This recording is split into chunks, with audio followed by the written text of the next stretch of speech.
अक्सर सुना है ना कि नियम तोड़ने के लिए ही बनते हैं। पर क्या हो अगर कुछ नियम वाकई तोड़ने के लिए ना बने हों? आज हम उत्तराखंड के एक ऐसे ही दूर दराज पहाड़ी गांव की कहानी में चलेंगे जहां सब कुछ एक बहुत ही सिंपल से लगने वाले नियम के इर्द गिर्द घूमता है। शाम 7 बजे का नियम। एक ऐसा नियम जिसे तोड़ने की हिम्मत गांव में किसी की नहीं थी, सिवाय एक के। तो कहानी शुरू होती है एक चेतावनी से। मनीष जो दिल्ली में काम करता है, अपने दोस्त गौरव को अपने गांव ले जा रहा है। लेकिन स्वागत में वो जो शब्द कहता है ना, वो बस एक सलाह नहीं लगती, उससे कहीं ज्यादा गहरी और कह सकते हैं एक बुरी आहट जैसी लगती है। तो पहाड़ों का नियम, देखिए, ये कहानी सिर्फ किरदारों की नहीं है, ये असल में दो अलग अलग दुनियाओं के टकराव की है। एक तरफ है शहर का लॉजिक और दूसरी तरफ पहाड़ों का सदियों पुराना विश्वास। चलिए देखते हैं, जब ये दोनों आपस में टकराते हैं तो आखिर होता क्या है। और यहीं से कहानी का असली कॉन्फ्लिक्ट, मतलब असली संघर्ष शुरू होता है। सोचिए, एक तरफ है गौरव की शहरी दुनिया जहां रातें रोशन रहती हैं, लोग देर रात तक बाहर घूमते हैं, और दूसरी तरफ है ये गांव जहां सूरज डूबा नहीं कि जिंदगी दरवाजों के पीछे खामोश। एक अजीब सी खामोशी छा जाती है। एक नियम है जो सबको अपने अपने घरों में कैद कर देता है। और ये है वो वक्त, शाम के ठीक 7 बजे। ये कोई सरकारी कानून नहीं है, नहीं, उससे कहीं ज्यादा ताकतवर है, क्योंकि इसे डर लागू करवाता है। जैसे ही घड़ी में 7 बजते हैं, खटाक से हर एक दरवाजा बंद हो जाता है और पूरे गांव पर एक अजीब सा भयानक सा सन्नाटा पसर जाता है। तो जैसे ही वो गांव पहुंचते हैं, उनका स्वागत होता है आरती की थाली से। मनीष की माँ समझाती हैं कि देखो, ये सिर्फ एक रस्म नहीं है, ये एक सुरक्षा कवच है। उनका मानना है कि अंधेरा अपने साथ बुरी शक्तियों को लेकर आता है और सिर्फ आग, मतलब अग्नि देवता ही उन्हें दूर रख सकते हैं। ये इस गांव के गहरे विश्वास की पहली झलक थी जो गौरव को मिली। और बस यहीं पर गौरव का शहरी दिमाग, उसका लॉजिक सामने आ जाता है। वो इन सारी रस्मों को अंधविश्वास कहकर एक तरह से मजाक उड़ा देता है। उसका सवाल भी एकदम सीधा है।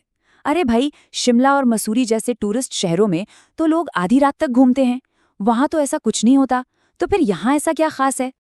अब बात आती है गौरव की जिद की, और यहीं से उसका ये अविश्वास उसे एक बहुत ही खतरनाक रास्ते पर ले जाने वाला था। वो फैसला कर लेता है कि वो इन गांव वालों के नियमों को चैलेंज करेगा, और अनजाने में वो उसी अंधेरे को बुलावा दे बैठता है जिससे पूरा का पूरा गांव खौफ खाता है। फिर उसे सुनाई जाती है गांव की सबसे डरावनी कहानी। मनीष का छोटा भाई है राहुल।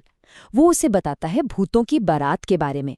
वो कहता है कि ये एक ऐसी बारात है जो रात के घने सन्नाटे में इन पहाड़ों से गुजरती है, और अगर गलती से भी किसी इंसान पर उनकी नजर पड़ गई ना, तो वो उसे हमेशा हमेशा के लिए अपने साथ ले जाते हैं। इस पर गौरव का रिएक्शन क्या होता है? वो हंसने लगता है। उसका ये मजाक उसकी शहरी सोच को बिल्कुल साफ साफ दिखाता है। वो कहता है, अरे यार, यहाँ हम इंसानों की शादियां नहीं हो रही और भूत अपनी बारातें निकाल रहे हैं। वो इस गहरी आस्था को हंसी में उड़ा देता है, ये सोचे बिना कि उसका यही अविश्वास उससे उस हकीकत के कितना करीब ले जा रहा था जिसे वो बस एक अंधविश्वास समझ रहा था। अंधेरे का सामना। और फिर गौरव वही करता है जिसकी हिम्मत आज तक गांव में किसी ने नहीं की थी। वो नियम तोड़ देता है। शाम 7 बजे के बाद अकेला, हाथ में सिर्फ अपना मोबाइल फोन लेकर, वो उस घने अंधेरे में निकल पड़ता है, सबको गलत साबित करने के लिए। और जैसे ही वो बाहर निकलता है, अजीब घटनाओं का सिलसिला शुरू हो जाता है। पहले उसे एक झरने की बहुत तेज आवाज सुनाई देती है, लेकिन वहां आसपास कोई झरना था ही नहीं। फिर कानों में अजीब डरावनी फुसफुसाहटें गूंजने लगती हैं, और उसके ठीक बाद रास्ते में एक कुत्ता अचानक से सामने आता है और पलक झपकते ही हवा में गायब हो जाता है। इन एक के बाद एक अजीब घटनाओं के बाद गौरव का सारा आत्मविश्वास, सारा लॉजिक अब टूटने लगता है। उस घने अंधेरे में अकेला खड़ा वो अब सिर्फ डरा हुआ नहीं था, नहीं, उसके मन में पहली बार उन चेतावनियों पर यकीन पैदा हो रहा था जिन्हें वो सुबह तक बस अंधविश्वास कहकर हंस रहा था। तभी अंधेरे से एक आदमी निकलता है, बिल्कुल रहस्यमयी सा, और वो उसे ठीक वही चेतावनी देता है जो राहुल ने उसे दी थी। वो कहता है, थोड़ी देर में यहाँ से भूतों की बारात गुजरेगी, अगर उन्होंने तुझे देख लिया तो तू कल का सूरज नहीं देख पाएगा। और उससे पहले कि गौरव कुछ समझ पाता या कुछ कह पाता, वो खौफनाक मंजर उसकी आंखों के सामने शुरू हो जाता है। उस आदमी का चेहरा मोमबत्ती की तरह पिघलने लगता है। उसकी आंखें एकदम सफ़ेद हो जाती हैं और उसकी हड्डियां चटकने की आवाज़ आने लगती हैं, जैसे कोई उन्हें तोड़ मरोड़ रहा हो। गौरव को एहसास हो जाता है कि वो किसी इंसान से नहीं बल्कि किसी और ही चीज़ से बात कर रहा था। भूतों की बारात। अब कहानी अपने सबसे खौफनाक मोड़ पर आ चुकी है। गौरव जान बचाने के लिए झाड़ियों में छिप जाता है, अपनी सांस रोके हुए।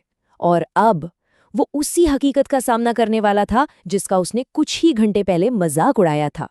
अचानक उसे दूर से बैंड बाजे की आवाज सुनाई देती है। एक पल के लिए, बस एक पल के लिए उसके मन में उम्मीद की एक किरण जागती है। उसे लगता है कि शायद कोई असली शादी की बारात है जो उसकी मदद कर सकती है।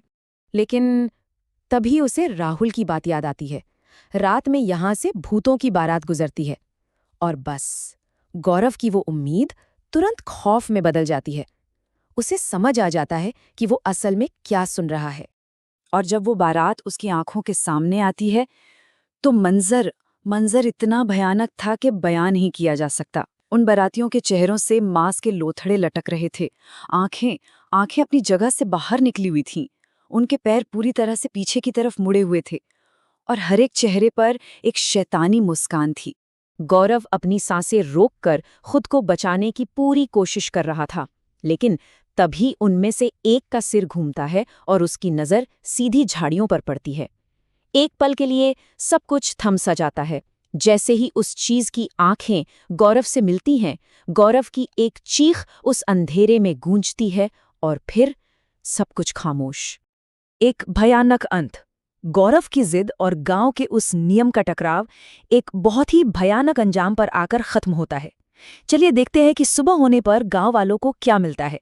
अगली सुबह जब गौरव घर पर नहीं मिलता तो गांव वाले उसे ढूंढने के लिए निकलते हैं और उन्हें गौरव की लाश एक पेड़ से लटकी हुई मिलती है।